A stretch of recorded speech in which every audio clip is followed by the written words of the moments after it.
thank Telangana Resource Center for organizing this meeting. I hope all of you will give me opportunity to make my presentation in English. Only when I make my presentation in English, I can express my anger.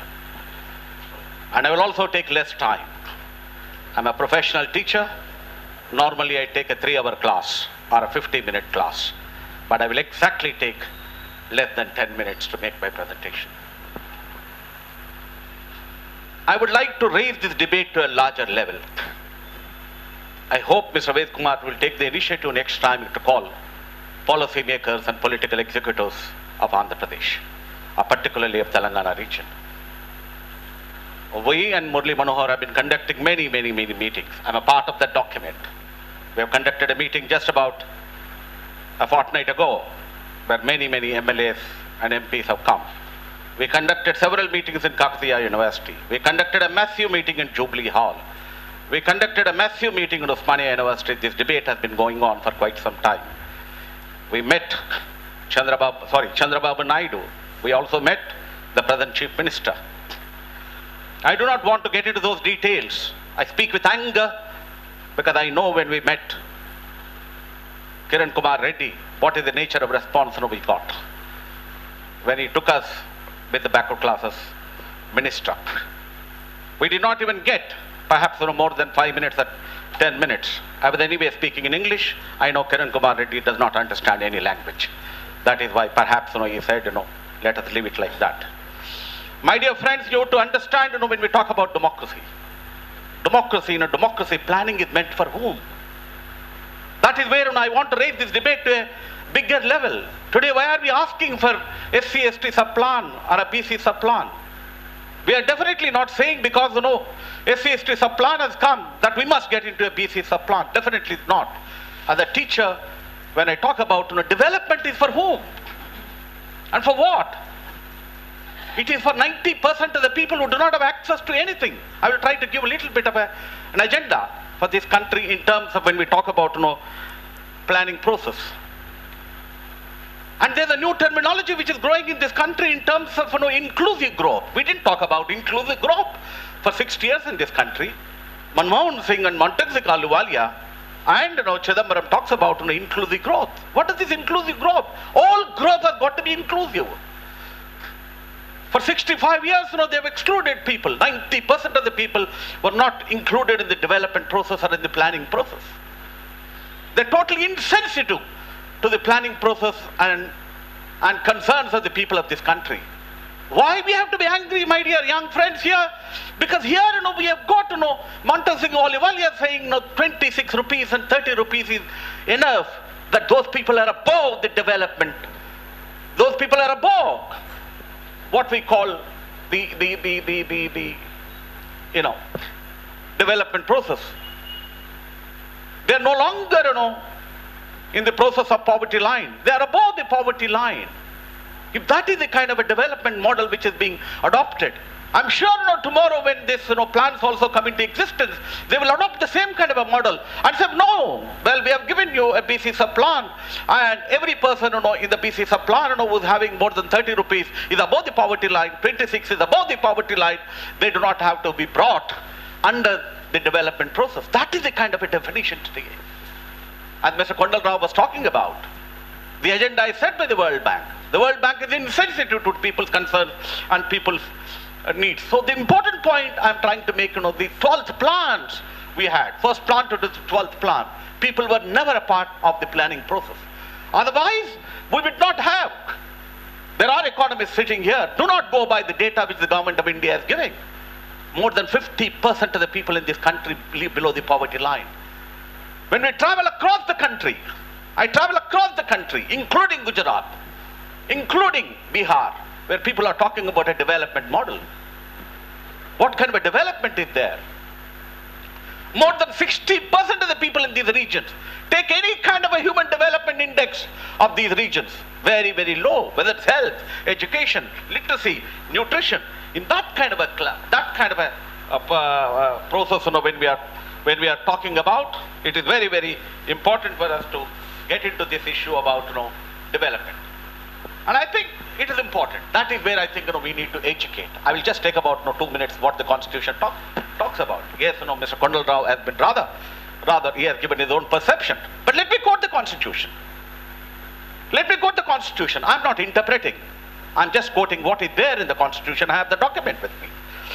Article 46 of the Constitution laid down the directive principle that the state shall promote with special care educational and economic interests of the weaker sections of the people. Quote unquote. This is not my interpretation. This is there in the Indian Constitution. Are we implementing it? Are we doing it? 65 years has gone in this country. 40% of the people in this country, what is happening in the rest of the region, are not part of anything called development in this country or governance in this country. And I think, we have to take that into consideration. I'm quoting, another article from the Indian Constitution for your understanding. This is again, I'm quoting the Constitution, not my interpretation. I wouldn't like to interpret as a teacher. I would like to give facts. For me, facts are sacred. Opinion is free. Article 15.4 of the Indian Constitution enjoins upon the state to ensure special provisions for the advancement of any socially and educationally backward classes of citizens, or for the scheduled castes and scheduled tribes, including backward classes. Constitution talks about it. The Article 16.4 enables the state to make provisions for reservation of appointments or posts in favor of any backward class of citizens, which in the opinion of the state is not adequately represented in the service under the state. I'm quoting the Constitution. Article 46 further contains very significant directive regarding the promotion of education and economic interests of other weaker sections and protect them from social injustice and all forms of exploitation. This is the Constitution. Let me quote another. Part 16 of the Constitution contains special provision. 16 of the Constitution contains special provision relating to classes under this part. Article 340 envisages the appointment of commission to investigate condition of the backward classes. The government considers seriously the objectives of Article 15 and 16 of the Constitution, and the first backward classes commission was appointed in 1953 under the chairmanship of Kaka Kalekar, which Professor Mulli adequately has quoted. Kaka Kalekar commission was not implemented. Then we had the Mandal commission that was not implemented. When you come to Andhra Pradesh, much more indifferent. The first constitutional amendment has taken place in 1951 to provide reservation to the backward castes. The constitutional amendment has suggested the BCs will be given reservation on the basis of their social and educational backwardness. All of us should know. We must read the Constitution, reread the Constitution. Between the lines, you should read the Constitution. For any public meeting I go, that is my Bible. I read the Constitution because people of this country do not know. Executives, political people do not know. We're asking for Telangana. Telangana for what? Is Telangana going to implement these issues? Is our concern. Is our issue. When we talk about Telangana, we want a model state for Telangana. We do not want Telangana with inequality, injustice, deprivation, poverty, inequality, domination of certain groups or certain castes. We certainly do not want several things, I can go about, quoting it, which they have already given. Andhra Pradesh is one state, which has constituted. We had an Anantharaman commission, which has looked into. Then we have Muralidhara Rao commission, which looked into several things, but then, they have not done anything. Let me give another. In 1981, to review the implementation of reservations, suggested betterment of the BCs for educational institutions. Why should we go to the government with a sub-plan, implement it? Are they not aware? Don't they read their own documents? These commissions and committees have been constituted, for implementation. Several ordinances, several GOs, which have been implemented in terms of how they should go about improving the status of the backward classes, which have not been done. And then of course we come to the Mandal Commission. The entire judiciary, executive was against. The whole media in this country was against reservations. At that time I wrote an article when the whole country was talking about merit. I said, merit my foot. Whose merit are you talking about? Who is going to decide the merit? On what basis, some people, media have come to such assessment that certain sections of people in this country do not have merit. That is one point. And of course, several other things are there which I don't want to get into the issues. And then, no one has talked about it. Look at again. The Mandal Commission came into existence. We started implementing 27% reservation. Then we got into the issue of creamy layer. All along, when you look Coca-Cola Commission, the Mandal Commission, any academic scholar, they said backwardness is social, not economic. Till about after the Mandal Commission came into existence, after we started implementing, after we said 27% reservation, after several universities saying we will implement it in a phased manner, IIT said, Central University said, IIM said, we will take 7% first year, another 7%, another 7%. We want faculty, we want infrastructure. The entire system was against getting in OBCs into universities and colleges, particularly so-called Agraharal or whatever it is, IITs and IIMs. Till now, I have the data. I am a professor. Till now, not even several central universities and several IITs are not implementing 27% because they are not getting, according to them, the candidates, the cutoff point has been increased, and then this creamy layer. If any of your children are getting now, only recently they made 6 lakh rupees. It used to be 2 lakhs when they started. Then it became 4.5. Then now 6 lakhs. You are above the creamy layer, you cannot get reservation. All along, several debates have taken place in this country that when you are talking about backwardness, it is. My agenda is, when you are talking about agenda for the country, for all of us, this is important. Number one, we must, why are we asking for? The purpose of planning itself to eradicate poverty, number one. 60% of the people are below the poverty line. Forget about food. They do not have drinking water. That is the tragedy of this country. Eliminate, current inequalities. Constitution talks about equity. Constitution talks about equality. Constitution talks about social justice. That is why we are talking about in our sub-plan, inequalities. I'll just take 2 more minutes. And then, we are talking about, the members of the backward classes they must realize their full potential. How are we going to realize? How can economic growth take place in this country when 50% of the human resource cannot contribute? They are not educated. They are not getting into schools. They are not getting into colleges. They are not having quality education. Quality education. No one is in the industry. Entrepreneurship is not being developed. So these are the questions we need to raise. Of course, we have raised in our sub-plan. And establish just an egalitarian society. When you have planning itself is to have a just society. What an unjust society we are. 65 years we talk about. What an unjust society. Is there any country in the world with so much of injustice is there? So much of inequity is there?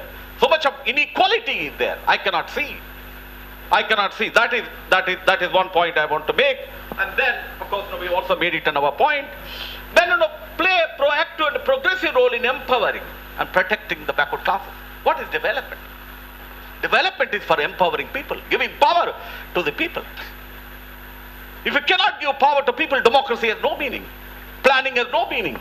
12th plan has no meaning. All this planning process for 50 years has no meaning. And equal access to opportunities for education and employment. Every person should go. We brought in RTE, right to education. RTE should have come into existence in 1950. If there were people who can think in this country, with visionaries in this country. If RTE came into existence then, we would have had maybe this kind of inequality. Look at the kind of inequality which is there in schooling. A capitalist country like America has a neighborhood school. By law, my dear friends, by legislation, you have to go to a neighborhood school. ఎక్కడికి పంపించడానికి వీలే లేదు. ఎక్కడైతే మీ ఇంటి దగ్గర school ఉందో ఆ స్కూల్కి పోవాలి. ఆ స్కూలు 15 ఏళ్ళు నీ ఎడ్యుకేషన్ ఫ్రీ అక్కడ. ఈ దేశంలో ఈ దేశంలో కాన్వెంట్ స్కూల్స్, పంచాయత్ స్కూల్స్, కేంద్రీయ schools, national schools, state level schools, CBSE, ICSE, international schools, AC coach room, AC toilet, AC bathroom, AC teacher also, because a teacher cannot teach if there is no AC. I'm sorry to say, as a teacher, can we have that kind of inequality?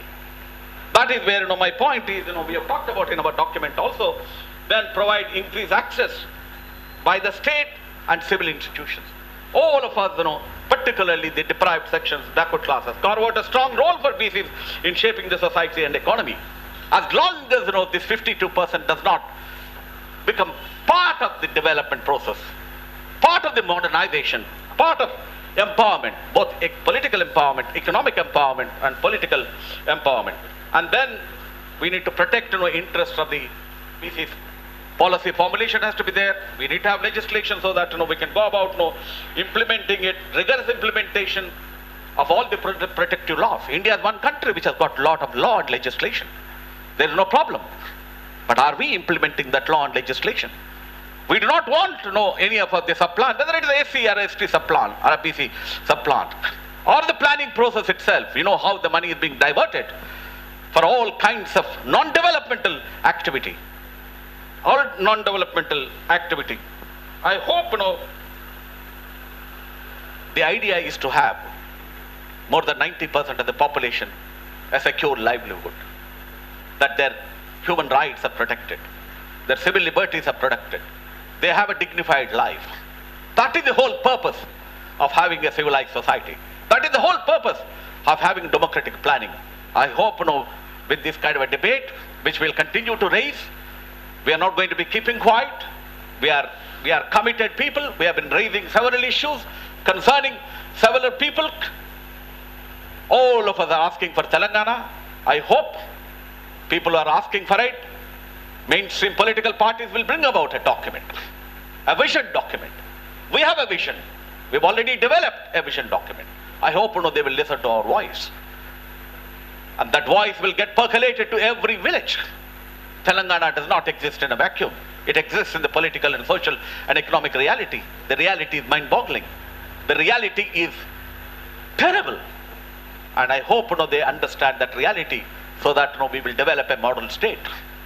And we are hoping, because we had Telangana armed struggle. At that time, we said, we will get liberated. At that time, we thought we will get land. We did not get that now. I hope, we will get now. By having meetings of this nature, by conscientizing, by educating these political parties. And I think that is the need of the hour. I hope, forums of this nature will continue to do. I thank all of you for giving me this opportunity, for raising several issues, and thank the Center for organizing a meaningful debate. Thank you very much.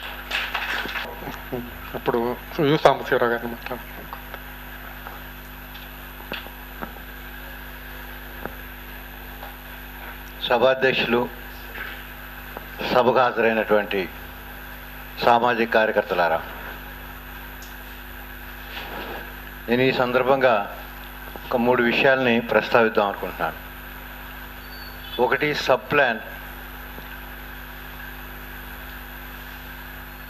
ప్లాన్ని achieve చేసుకోవడం కోసం action plan ఏముండాలి అనేది ఒక point. రెండోది, బీసీలు విస్మరించబడుతున్నారా, నిర్లక్ష్యం చేయబడుతున్నారా, లేదు అగ్రకులాధిపత్య రక్షణ లక్ష్యంతో ఒక వ్యూహం పన్ని ఆ పద్మవ్యూహంలో ఈగల్లాగా వీళ్ళని పడేస్తూ ఒక విధానాన్ని అనుసరిస్తూ వస్తున్నారా? 1,00,000 ఉదాహరణలు చెప్పుకోవచ్చు. ఎస్సీలకి ఇది ఇచ్చారు, బీసీలకి ఇది ఇవ్వలేదు. ఎస్సీలకి రాజ్యాంగ రక్షణ ఇచ్చారు, బీసీలకి ఇవ్వలేదు. ఎస్సీలకు సబ్ ప్లాన్ ఇచ్చారు, బీసీలకి ఇవ్వలేదు. ఇట్లా ఒక టేబుల్ ఫామ్ వేసుకుంటే ఇటు 1,00,000 అటు ఇస్తారు, 1,00,000 ఇటు ఇవ్వరు. పోనీ కాంగ్రెస్ ఇవ్వలేదనుకుంటే బీజేపీ ఇస్తుందా? బీజేపీ కూడా ఇవ్వదు. పోనీ బీజేపీ ఇవ్వలేదనుకుంటే తెలుగుదేశం ఇస్తుందా? అది కూడా ఇవ్వదు. మరి ఏ పార్టీ పుట్టినా కానీ అదే ఎందుకు అనుసరిస్తుంది? బహుశా ఆ పార్టీలను అగ్రకులాధిపత్య పార్టీలు అయి ఉండాలి. అందుకని బర్లు పొర్లుతూనే ఉన్నాయి, కప్పలు ఒర్లుతూనే ఉన్నాయి అన్నట్టు ఎంతకాలం మొత్తుకుందాం? ఒక్కసారి అసలు స్ట్రాటజీ ఏమిటో రాజకీయ పార్టీల్లో ఉండి చెంచాలుగా పనిచేసే వాళ్ళు చెప్పరు. ఇది కనీసం మేధావులైనా ఆలోచించి ఎస్సీలకి ఎక్కువ వరగబెట్టి బీసీలకి మురగబెడుతున్నారు అనే ఆ విచక్షణ చట్టంలోంచి బయటపడి ఈ రెండు చేస్తున్నది ఒక్కళ్ళే. ఎందుకు చేస్తున్నారు అనేది పరిశీలించకుండా అంత స్థాయికి వెళ్ళి మాట్లాడుకొని ఆలోచించి ఎడ్యుకేట్ చేసుకోకుండా ఏది ఇంప్లిమెంట్ కాదేమో అనిపిస్తుంది నాకు. ఇది సెకండ్ పాయింట్. థర్డ్ పాయింట్ వచ్చి ఇప్పుడు నడుస్తున్న చరిత్ర. బీసీలకి దెబ్బ మీద దెబ్బ కళ్ళ ముందు జరుగుతోంది. పంచాయతీరాజ్ రిజర్వేషన్స్లో సీలింగ్ అమలు జరపాలి అని కోర్టుకు వెళ్తే ఆ మలుపులన్నీ చెప్పుకోవడానికి సందర్భం కాకపోయినా హైకోర్టు ఏమో అమలు జరపాలి అని అంటే సుప్రీంకోర్టు వెళ్ళి ఈసారికి వదిలేయండి పాపం బీసీలని, వచ్చేసారి చూసుకుందాం, ఇప్పటికైతే పాత కోటాతో పాత లెక్కలతో బొమ్మన్నారు. సరే, కోట పంచాయతీ అయిపోయింది అనుకుంటే ఇంప్లిమెంటేషన్ ఆఫ్ ద రిజర్వేషన్స్ రాష్ట్రం యూనిట్టా జిల్లా యూనిట్టా? నేను అనుకుంటున్నాను రాష్ట్రం యూనిట్ తీసుకొని అమలు చేస్తే ఏం జరుగుతుంది, జిల్లా యూనిట్ తీసుకొని అమలు చేస్తే ఏం జరుగుతుంది అని. ఈ రెండింటికి ఏమైనా తేడా ఉందా, బీసీలకి ఏమైనా మోసం జరుగుతుందా అని అధికారికంగా చెప్పగలిగినటువంటి బీసీ మేధావి లేడు. మ్యాథమెటికల్ ఎక్స్పర్టెన్సీ కలిగినటువంటి వ్యక్తి ఎందుకు ఈ లెక్కలు ఇట్లా మార్చారని చెప్పగలిగిన వాడు లేడు, అర్థం చేసుకునేవాడు కూడా లేరు. అందుకని వాళ్ళ కుట్ర వెనకాల ఉండేటువంటి వ్యూహం అర్థం చేసుకొని దాన్ని బయట పెడుతూ పోవాలి. ప్రతి అడుగులో వాళ్ళు చేసే మోసం ఏంటో బయట పెడుతూ పోవాలి. బయట పెట్టినంత మాత్రం ఏమవుతుంది అనుకోవచ్చు. హైకోర్టు కొట్టేస్తే సుప్రీంకోర్టుకి వెళ్ళబోయేటప్పుడు వెళ్ళటానికి సహకరించడానికి బదులు వెళ్ళేం చేస్తామని మమ్మల్ని నిరుత్సాహపరిచిన వాళ్ళు ఎక్కువ. అన్ని పేర్లు చెప్పను కానీ కొంతమంది పాండిత్యాన్ని ప్రదర్శిస్తారు. సుప్రీంకోర్టే కొట్టేసినాక, దేవుడే శాపం పెట్టినాక, పూజారి ఆ శాపాన్ని అమలు చేస్తే మళ్ళీ పోయి దేవుడి దగ్గర మొత్తుకుంటారంటారేంటి? వీళ్ళకి లా తెలీదు, ఇన్ని కోర్టు తీర్పులు మేము చెప్తున్నా కానీ వీళ్ళకి తలకే ఎక్కదు అని చెప్పి మాట్లాడతారు. కానీ ఒక పాయింట్తో సుప్రీంకోర్టు దగ్గరికి వెళ్ళి ఒక ఫలితాన్ని సాధించడం జరిగింది. అదేమిటి? వాళ్ళు రూపొందించిన చట్టాల్లోనే మనం దెబ్బగొట్టడానికి ఒక క్లాజ్ ఉన్నట్టే వాళ్ళని దెబ్బగొట్టడానికి కూడా ఒక క్లాజ్ ఉంటుంది. వాళ్ళని దెబ్బగొట్టడానికి కూడా క్లాజ్ ఉంటుంది. ఎన్నికలు గడువు తప్పకుండా తప్పనిసరిగా, ఈ రెండు పదాలు 92 రాజ్యాంగ సవరణ చట్టంలో ఉన్నాయి. గడువు దాటకుండా తప్పనిసరిగా సకాలంలో ఎన్నికలు 5 ఏళ్లకు ఒకసారి జరపాలి. బీసీలకు రాజ్యాంగ రక్షణ లేకపోవచ్చు, 5 ఏళ్లకు ఒకసారి ఎన్నికలు జరపాలనేది రాజ్యాంగపరమైందే కదా. అయితే వాయిదా వేయటానికి బీసీ రిజర్వేషన్స్ అడ్డం పెట్టుకుంటున్నారు. అడ్డం పెట్టుకుంటుంటే బీసీ వివాదాన్ని పరిశీలించండి, పరిష్కరించండి, చర్చించండి, ఎన్నేళ్ళైనా అది నడుస్తూనే ఉండొచ్చు. కానీ ఈ వివాదం తేలే లోపల ఎన్నికలకి స్టే ఇవ్వద్దు, ఎన్నికల్ని సకాలంలో జరపనీయకుండా ఆపొద్దు. అసలు ఆపటానికే వీళ్ళు బీసీ వివాదాన్ని తీసుకొస్తున్నారు. కొత్తగా బీసీ జనాభా లెక్కలేదు, తొక్కలే ఉంది, ఎప్పుడూ లేవు, ఇంకా ఉండవు. కొత్తగా బీసీలకి కోటా పెంచేదే ఉంది, తగ్గించడమే, అది ఎప్పుడు జరిగేదే. కొత్త పంచాయతీ కాదు ఇది. బాలకృష్ణ తీర్పిస్తే కొత్తగా మొదలైనటువంటి పంచాయతీ 2010లో మొదలైంది. ఆయన 50% సీలింగ్ దాంట్లోనే కాదు దీంట్లో కూడా పెట్టాలి అని చెప్పి ఒకవేళ తీర్పిచ్చి బీసీలకు నష్టమే చేసి ఉండొచ్చు. అసలు 50% సీలింగ్ పెట్టాలనేది ఒకటి ఉండబట్టే కదా ఆ సీలింగ్ ఉందే. అసలు ఆ సీలింగ్ను పెట్టినోడు ఎవడు తీసేయాల్సింది ఏమిటి? అక్కడికి వెళ్ళాలి, మౌలికంగా మూలాల్లోకి వెళ్ళాల్సిన అవసరం. సుప్రీంకోర్టులో ఇదే వాదన చేయడం జరిగింది. ఎక్స్పర్ట్స్ ఉన్నారు, మా వైకే గారు ఉన్నారు, ఒక ఆర్టికల్ రాసి పడేశాడు సూర్యపత్రికలో. ఇదే సామెత పెట్టి దేవుడే శాపం ఇస్తే ఇంకా అక్కడికి పోయి మీరు ఇంకేం వరమేమంటారు, చంపదెబ్బలు కొట్టి పంపిస్తే సుప్రీంకోర్టు అని. కానీ ఒక పాయింట్ మీద హైకోర్టు ఇచ్చిన తీర్పులో నేను 3వ పాయింట్ని ఎక్స్ప్లెయిన్ చేస్తున్నాను. నా 3 పాయింట్లో అక్కడి నుంచి మిగతా 2 పాయింట్లకు వస్తాను. హైకోర్టు ఇచ్చిన తీర్పులో ఒక కాంట్రడిక్టరీ అంశం 2 రకాలుగా ఉంది. అదేమిటి? బీసీల స్థితిగతుల్ని, బ్యాక్వర్డ్నెస్ని సర్వే చేయడం కోసం, రెండోది బీసీ జనాభా లెక్కల్ని సేకరించడం కోసం ప్రభుత్వం చర్యలు తీసుకోవాలి. Survey the backwardness and collect the data of the census data of the BCs. ఈ రెండు చేయాలి అంటే కనీసం ఏడాది పైన పడుతుంది. సకాలంలో ఎన్నికలు జరపాలనేది కాన్స్టిట్యూషనల్ మ్యాండేట్. వీటిని సేకరించాలి అనేది మ్యాండేట్ని వైలేషన్.